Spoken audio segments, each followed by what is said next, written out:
মন খারাপ, দুঃখ, কষ্ট, অভাব দূর করার অলৌকিক তিনটে আমলের কথা বলবো। আমরা অনেক সময় এমন একটা অবস্থার ভিতরে পড়ে যাই, কোনো কিছুতে ভালো লাগে না। মনে রাখবেন, মন খারাপ থাকলে কিন্তু কোনো কিছুতেই ভালো লাগে না। আপনার ভালো খাবারটাও আপনার কাছে ভালো লাগবে না, আপনার কাছে ভালো জায়গাটাও ভালো লাগবে না যদি মন খারাপ থাকে। এজন্য মন ভালো করার জন্য এবং কষ্ট দূর করার জন্য, অভাব দূর করার জন্য আপনি তিনটি আমল করবেন। যারা এই আমলটি করেছে তারাই উপকৃত হয়েছে। আমি নিজেও এই আমলগুলো করি এবং অনেক কঠিন বিপদ থেকে বাঁচার জন্য আমলগুলো করে আল্লাহর রহমতে আপনি উপকৃত হবেন। আমি নিজে উপকৃত হয়েছি। আপনি যদি বিশ্বাসের সাথে, ইয়াকিনের সাথে এই তিনটি আমল করতে পারেন। নাম্বার 1, 1 নাম্বার হচ্ছে দুরূদ শরীফের আমল করবেন। দুরূদ শরীফের আমলের ভিতরে অনেক ফজিলত রয়েছে। নবীজি সাল্লাল্লাহু আলাইহি সাল্লামের প্রতি দুরূদ পাঠ করবেন।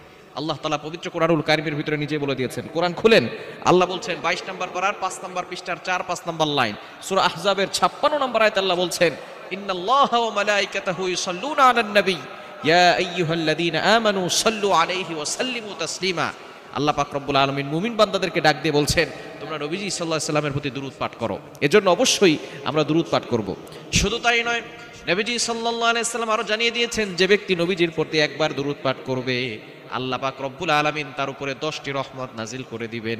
শুধু তাই নয়, 10টি গুনাহ মাফ করে দিবেন এবং 10 মর্যাদা আল্লাহ পাক রব্বুল আলামিন তার উপরে বৃদ্ধি করে দিবেন। এজন্য দুরূদ পড়া দরকার আছে না নাই?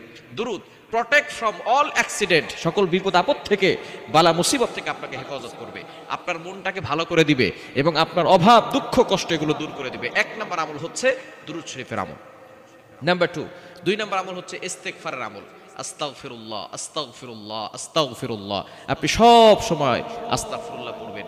যদি বড়টা পড়তে পারেন, আস্তাগফিরুল্লাহ রাব্বি মিন কুল্লি যামবি ওয়া আতুবু ইলাইহি লা হাওলা ওয়ালা কুওয়াতা ইল্লা বিল্লাহিল আলিয়্যিল আযীম, এটা পড়বেন।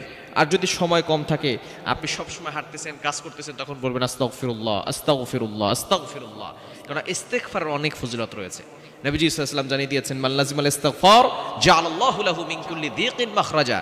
যে ব্যক্তি ইস্তেগফারের সাথে আঠার মতো লেগে থাকে, আল্লাহ পাক রব্বুল আলামিন তাকে দুশ্চিন্তা থেকে মুক্ত করে দেন, টেনশন মুক্তির ব্যবস্থা করে দেন এবং তার জন্য রিজিকের ব্যবস্থা করেন। এমনকি আল্লাহ পাক রব্বুল আলামিন বিপদ আপদ থেকে, সকল ধরনের দুর্ঘটনা, অ্যাক্সিডেন্ট থেকে আল্লাহ তাআলা তাকে হেফাজত করেন।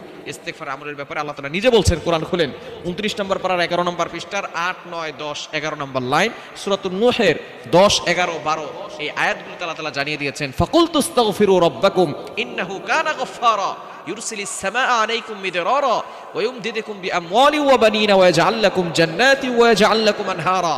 যারা ইস্তেগফার আমল করবে, আল্লাহ পাক রব্বুল আলামিন গুনাহ ক্ষমা করে দিবেন, আল্লাহ তাআলা সম্পদের ব্যবস্থা করবেন, সন্তানের ব্যবস্থা করবেন, জান্নাতের ব্যবস্থা করবেন, জাহান্নাম থেকে মুক্তির ব্যবস্থা করবেন। এজন্য ইস্তেগফার আমল বেশি বেশি করার চেষ্টা করবেন। যারা ফার্স্ট্রেটেড পিপল আছেন, ডিপ্রেশনে পড়ে আছেন, ইস্তেগফার আমল বেশি বেশি করেন, আল্লাহ তাআলা সকল বিপদ থেকে আপনাকে হেফাজত করবেন। 3 নম্বর আমল হচ্ছে দোয়া ইউনুস। পবিত্র কোরআনুল কারীমের ভিতরে আল্লাহ তাআলা এই দোয়াটা কোট করে দিয়েছেন। ইউনুস আলাইহিস সালাম যখন কঠিন বিপদে পড়ে এই দোয়াটা পড়েছিলেন, আল্লাহ তাআলা নিজে বলে দিয়েছেন। 17 নম্বর পারার 8 নম্বর পৃষ্ঠার 9, 10 নম্বর লাইন, সূরা আম্বিয়ার 87 নম্বর আয়াতে আল্লাহ বলে দিয়েছেন, লা ইলাহা ইল্লা আনতা সুবহানাকা ইন্নী কুনতু মিনাজ জালিমিন। এই কঠিন বিপদে, মন খারাপ, দুঃখ, কষ্ট, অভাবে পড়ে গেছেন, বিপদে পড়ে গেছেন, 3টি অলৌকিক আমল করবেন, অবশ্যই আপনি ভালো ফলাফল পাবেন। 1 নম্বর দুরূদ শরীফের আমল, 2 নম্বর ইস্তেগফারের আমল, 3 নম্বর আপনি লা ইলাহা ইল্লা আনতা সুবহানাকা ইন্নী কুনতু মিনাজ জালিমিন, দোয়া ইউনুস। এই 3টি আমল করলে আপনি অলৌকিকভাবে ফলাফল পাবেন ইনশাআল্লাহ।